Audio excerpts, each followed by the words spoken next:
సార్వత్రిక ఎన్నికల్లో ఘోరంగా ఓడిపోయినటువంటి వైసీపీని దాని మానాన వదిలేసి ఉంటే కోలుకోవడానికి చాలా కాలం పట్టేది. కానీ వైఎస్ జగన్ను త్వరగా యాక్టివ్ చేయాలని, అలానే రాజకీయంగా వైసీపీకి మైలేజ్ తీసుకురావడానికి ఇప్పుడు టీడీపీ నిర్ణయించినట్లు ఉన్నట్టుంది చూస్తే. అందుకే టీడీపీ జగన్ను రెచ్చగొట్టేటటువంటి చర్యలకు శ్రీకారం చుట్టిందన్నటువంటి అభిప్రాయం ఇప్పుడు సర్వత్రా వెలువడుతుంది.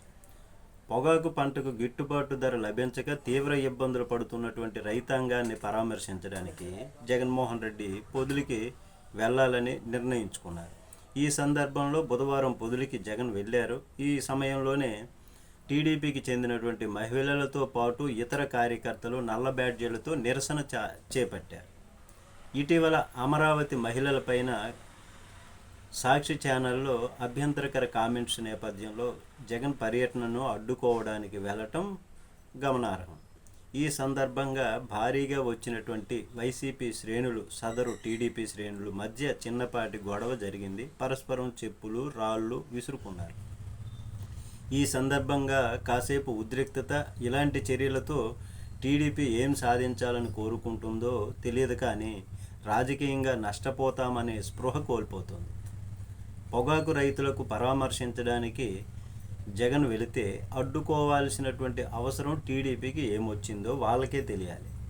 ప్రతిపక్షం పైన ఇలాంటి చౌకబారు నిరసనలకు దిగితే అంతిమంగా తామే అబాసుపాలు అవుతామని టీడీపీ గుర్తించలేకపోతుందన్నటువంటి విమర్శలు ఇప్పుడు వస్తున్నాయి.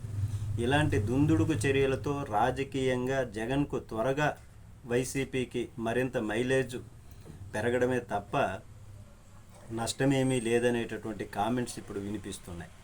సార్వత్రిక ఎన్నికల్లో వైసీపీ దారుణంగా ఓటమి కంటే కొత్తగా మూటగట్టుకునేది ఇంకేమీ నష్టమేమీ లేదు, ఉండదు కూడా.